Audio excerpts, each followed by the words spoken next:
how to maximize your cardio, workout, and efficiency. Ladies and gentlemen, the Tabata. Okay, so the Tabata was created by a physician, a researcher in Japan. His name was Dr. Tabata. No surprise there. So let me just give you a brief synopsis of the research that he did in the late 90s and how that exploded the fitness industry in the 2000s. Late 90s, man, that's like 20 years ago. Is that crazy or what? So Dr. Tabata, he took two groups of athletes, and I'm just going to give you like a very, very fast overview of what he did. So with one group of athletes, he had them work out 4 days a week, doing typical low-intensity, steady-state cardio for long periods of time, 45 minutes to an hour. Okay, so basically, had these guys on a stationary bike, 45 minutes to an hour, 4 days a week. He had this group doing 3 days of Tabata and just 1 day of 45, 60 minutes. Sometimes it was like 30, 45 minutes of a workout. But these 3 days, he had them doing a Tabata, which I'll explain here in a second. But the important thing is, at the end of this research period, the people that were doing the Tabata, which literally was a 12-minute workout, 12-minute workout, 12-minute workout, and then the longer one, saw improvements in all the major categories. They had gained more lean muscle mass, fat-burning hormones were spiked, muscle-building hormone. Fat-burning hormones were spiked, muscle-building hormones were spiked, fat-storing hormones had dropped, their endurance had improved. But the nice thing was they were in the gym working out a fraction of the time as this other group. A fraction of the time. So here is a Tabata. A Tabata, at its core, is a 4-minute warm-up. So let's say, for the purpose of this group that Dr. Tabata had used, the two groups that he had used, he put them on a stationary bike. It had a little bit extra bells and whistles, but for our purposes, let's just imagine they're on a stationary bike. If you want to think of the bike too, where the handles move as well, you can do that too. Which, by the way, if you ever find one of those bikes on Facebook Marketplace or on Craigslist, those bikes are a monster. They're incredible. Oh man, they're really, really tough too. So, anyways, okay, so the Tabata workout is this. A 4-minute warm-up where you're breathing, you're relaxing, you're just moving yourself through the bike, okay? Whether the handles move or not, I'm on a stationary bike, I'm moving. This would be the time where you're watching the TV screen at Planet Fitness. Just get your body moving for 4 minutes. The middle 4 minutes are going to be hell. So the middle 4 minutes, this is what you're going to do. You're going to go as hard as you can for 20 seconds. What that means is, the moment you start pedaling the bike faster, it's going to become easier because you were just in the relaxed mode on the bike.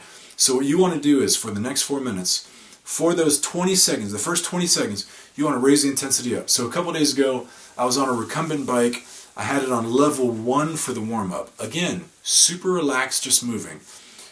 Once the Tabata began, I put it to level 20 for the next 20 seconds. So you want to be pushing, and you want it to be fast. So it's fast, but you're like having to use your muscles to make the bike move. To make the pedals move. Once those 20 seconds are done, you're going to do a 10-second break.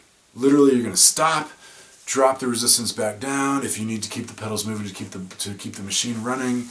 But it's 10 seconds of catching my breath, followed immediately by 20 seconds of going. 10 seconds catching my breath, 20 seconds going, 10 seconds catching my breath. If you notice, we're using 30-second increments. 20 seconds of moving as hard as you can, followed by 10 seconds of relaxation. So those 30 seconds, multiply that by 8 times, 8 rounds of 30 seconds is 4 minutes. That's your Tabata in the middle. So we got a 4-minute warm-up, we got 4-minute Tabata, which is 8 30-second rounds, 20 seconds going hard, 10 seconds break, followed by a 4-minute cool down. That is your Tabata, and I'm telling you, it is a mother. So, if in the beginning it's very, very hard to get to 4 rounds or 5 rounds or 6 rounds, then just do as best as you can and end it there and go into your cool down, the 4-minute cool down.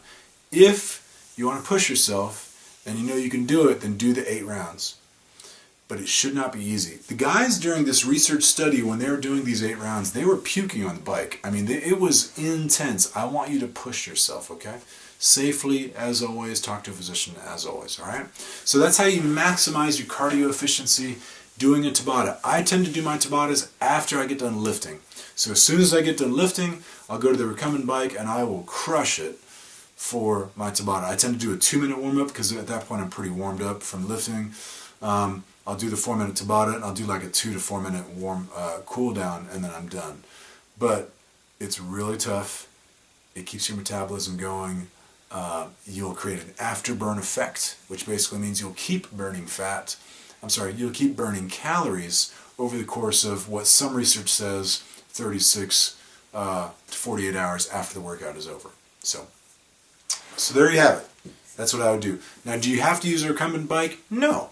You can do mountain climbers. You can do sprints. You can do elliptical. You can do the rowing machine. It doesn't matter. You just need to be doing something physically for 20 seconds as hard as you can possibly go for the entire 20 seconds, and then 10 seconds of just relaxing.